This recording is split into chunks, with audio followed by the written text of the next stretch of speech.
Yes, children, in today's class on the topic Visualizing Solid Shapes, chapter number 15, we shall learn to draw solids on a flat surface. In the last class, we had discussed regarding the oblique sketch. Today, we shall see the isometric sketch. All right. So, for this, using the isometric dot paper, we shall draw three-dimensional objects on the plane surface. ठीक है, अब ये isometric sketch होता क्या है, let us understand this first. Okay, isometric sketch बनता है isometric dot sheet पर. अब हमें ये पता होना चाहिए कि आइसोमेट्रिक डॉट शीट होती क्या है. तो देखो बेटा, ये होती है आइसोमेट्रिक डॉट शीट. ठीक है, इस डॉट शीट की खासियत क्या होती है कि इसमें जो है सारे इक्विलेटरल ट्राइंगल्स होते हैं. इस आइसोमेट्रिक डॉट शीट की क्या खासियत होती है, इसमें सब इक्विलेटरल ट्राइंगल्स बने होते हैं. वो किस तरह, ये देखो, ये दिख रहा है तुमको, ये इक्विलेटरल ट्राइंगल है. चाहे तुम ऐसे बना लो, ये इक्विलेटरल ट्राइंगल है. मतलब क्या, जैसे आपने ये सारे एक लाइन में डॉट्स लगाए, फिर इनके बीच में से एक, और ये तीनों साइड्स की लेंथ इक्वल, तो इसको हम बोलते हैं आइसोमेट्रिक डॉट शीट. आप इसको दूसरी डॉट शीट से मत कंफ्यूज करना जिसमें स्क्वायर बॉक्सेस बनते हैं. मैं आपको वो भी दिखाती हूँ. देखो, ये शीट डिफरेंट है. यहाँ पे देखो, ये ऐसे स्क्वायर बॉक्सेस हैं. ठीक है, तो ये आइसोमेट्रिक डॉट शीट नहीं है. ठीक है, तो डोंट गेट कंफ्यूज. ये आइसोमेट्रिक डॉट शीट नहीं है, बल्कि आइसोमेट्रिक डॉट शीट कौन सी है, ये वाली आइसोमेट्रिक डॉट शीट. क्लियर है. अब हम इसको यूज़ करके आइसोमेट्रिक स्केच बनाएंगे. So first let me write down few points.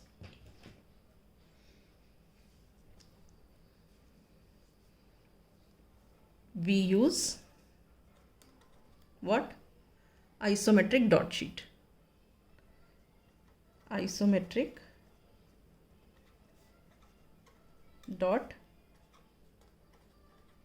sheet. ठीक है, such a sheet divides the paper into small equilateral triangles. मतलब क्या, जैसे ये है, ऐसे बनी हुई है ना ये, तो इनके बीच में से ये डॉट्स बनते हैं, और जब इनको जॉइन करते हैं ऐसे, तो ये क्या होता है, इक्विलेटरल ट्राइंगल फॉर्म होता है. Is this clear.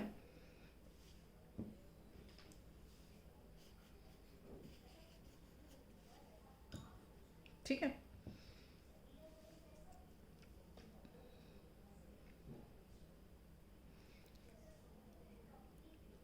so in this I shall be drawing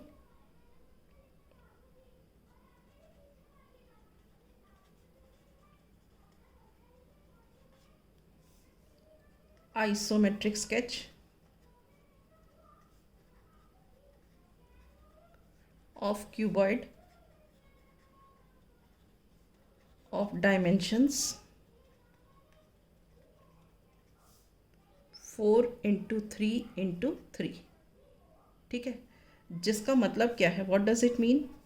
it means that length, breadth and height are 4 units, 3 units and 3 units respectively.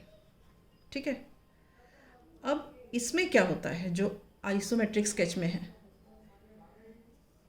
The measurements, जो मेजरमेंट्स होते हैं आर ऑफ एग्जैक्ट साइज. अब इसका मतलब क्या होता है, आर ऑफ एग्जैक्ट साइज. इसका मतलब ये होता है कि जैसे हमने ऑब्लिक स्केच में देखा था कि फ्रंट फेस और बैक फेस में जो सामने का जो स्क्वायर था या पीछे वाला स्क्वायर था, उसमें तो हमें क्या दिखता था कि साइड्स इक्वल हैं, लेकिन जब हम डायगनली एजेस को इधर इधर से ज्वाइन करते थे तो वहाँ दिखता था कि वो एजेस की लेंथ सेम नहीं दिख रही है, ठीक है।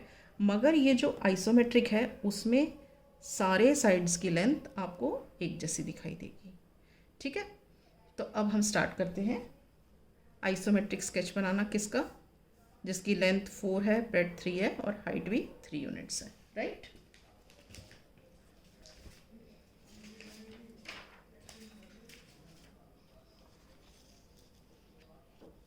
ठीक है बेटा, ये है। अब हम पहले बनाते हैं लेंथ और ब्रेड्थ 4 और 3 सेंटीमीटर्स की।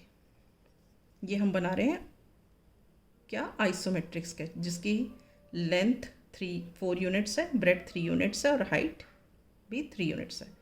तो पहले हम रेक्टेंगल बना लेते हैं। ये देखो, यहाँ से यहाँ तक 1 यूनिट, 2 यूनिट्स, 3 यूनिट्स, 4 यूनिट्स, ठीक है। अब ब्रेड्थ बनाते हैं, 1 यूनिट, 2 यूनिट और 3 यूनिट्स, ठीक है। वापस लेंथ बनाते हैं, 1 unit, 2 unit, 3 units, 4 units, clear है। अब यहाँ से फिर बना लेते हैं 1 यूनिट, 2 यूनिट और 3 यूनिट्स, क्लियर है। तो ये हमारा है फर्स्ट स्टेप, स्टेप 1 है ये, जहाँ हमने रेक्टेंगल ड्रॉ किया है and which is the front face, ठीक है। ये हमारा फर्स्ट स्टेप है, this is the front face, ठीक है। अब हम सेकेंड स्टेप में क्या करते हैं, we draw 4 parallel line segments of length 3 centimetres starting from the 4 corners of the rectangle. मतलब क्या है, ये देखो, पहले रेक्टेंगल बना लेते हैं, ये सेम फेस पहले यहाँ बनाते हैं,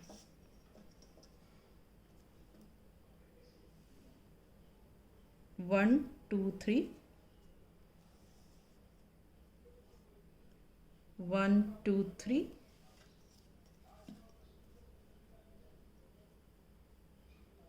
1 2 3 4, 1 2 3 4, ठीक है। ये सेम हमने बना लिया। अब हम क्या करते हैं, ये कॉर्नर्स हैं, ये वाले, ये 4 कॉर्नर्स हैं हमारे, ठीक है। तो हम इन 4 कॉर्नर्स पे से हम 4 पैरेलल लाइन सेगमेंट्स बनाते हैं ऑफ लेंथ 3 सेंटीमीटर्स या 3 यूनिट्स, 1 2 3, ठीक है, 1 2 3, ठीक है। यहाँ से भी 1 2 3, ऑल राइट। यहाँ से भी 1 2 3। ये है क्या, एक्चुअली ब्रेड्थ है, ये रही हमारी लेंथ और ये रही हमारी ब्रेड्थ, ठीक है। Is it clear. तो ये हमारा सेकेंड स्टेप हो गया। स्टेप नंबर 2 क्या है हमारा, draw 4 parallel line segments of length 3।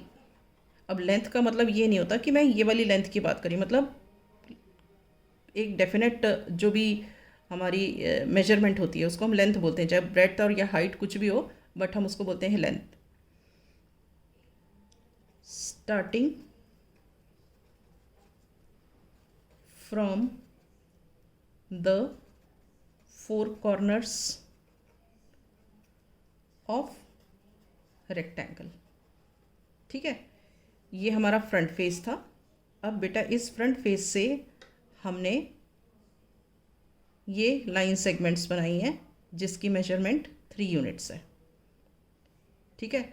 ये हमारी लेंथ रिप्रेजेंट कर रही है, ये हमारी ब्रेड्थ रिप्रेजेंट कर रही है। उसी तरह यहाँ हमारी ये लेंथ है, ये ब्रेड्थ है, ठीक है। इसी तरह ये भी हमारी क्या है, ब्रेड्थ है। अभी हम आगे करते हैं। अब क्या करते हैं, थर्ड पार्ट पे। हमारा थर्ड स्टेप में क्या होगा, पहले तो हमने जो जितना बनाया वो पहले बना लेते हैं।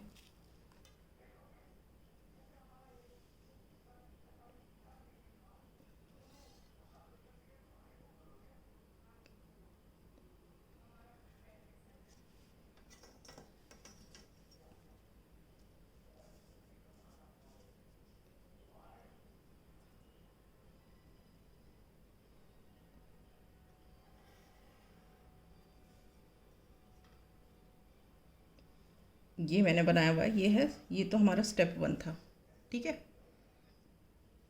अब स्टेप 2 बना लेती हूँ।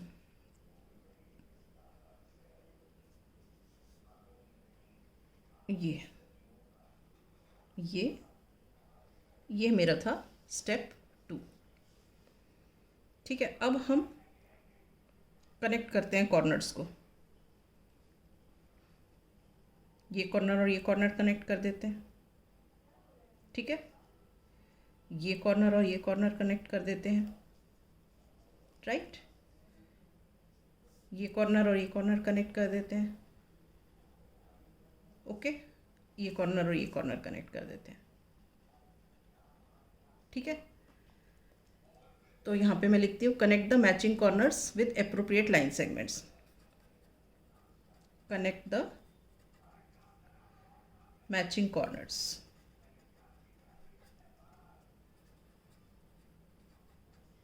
using line segments,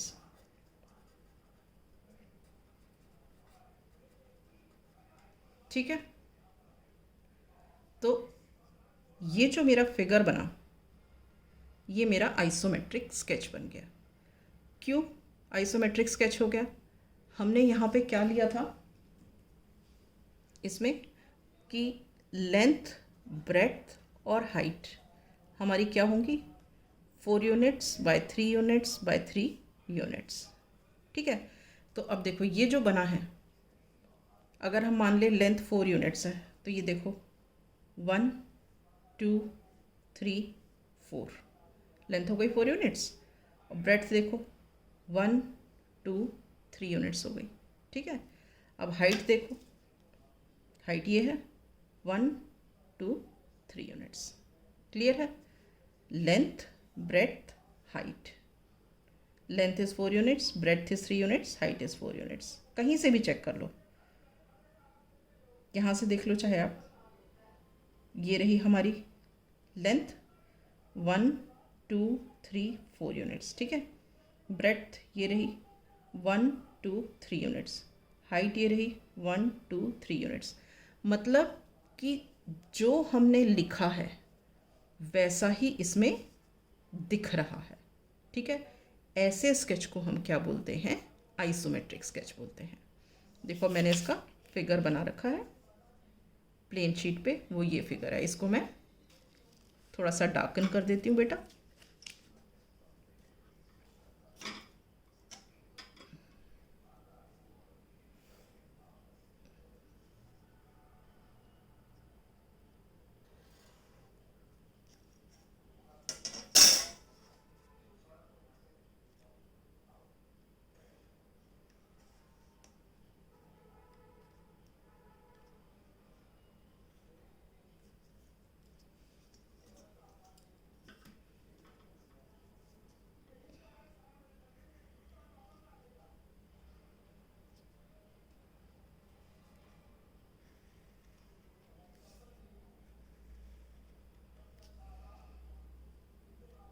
थोड़ा जल्दी है इसीलिए इसको बिना स्केल के बना रही हूँ, बट आप अपनी जब नोटबुक में बनाओगे तो आप इसको स्केल से बनाओगे, ठीक है, ताकि वो नीट दिखे और मेजरमेंट भी ठीक दिखे। अब देखो आप, ये सेम फिगर है, ठीक है ना।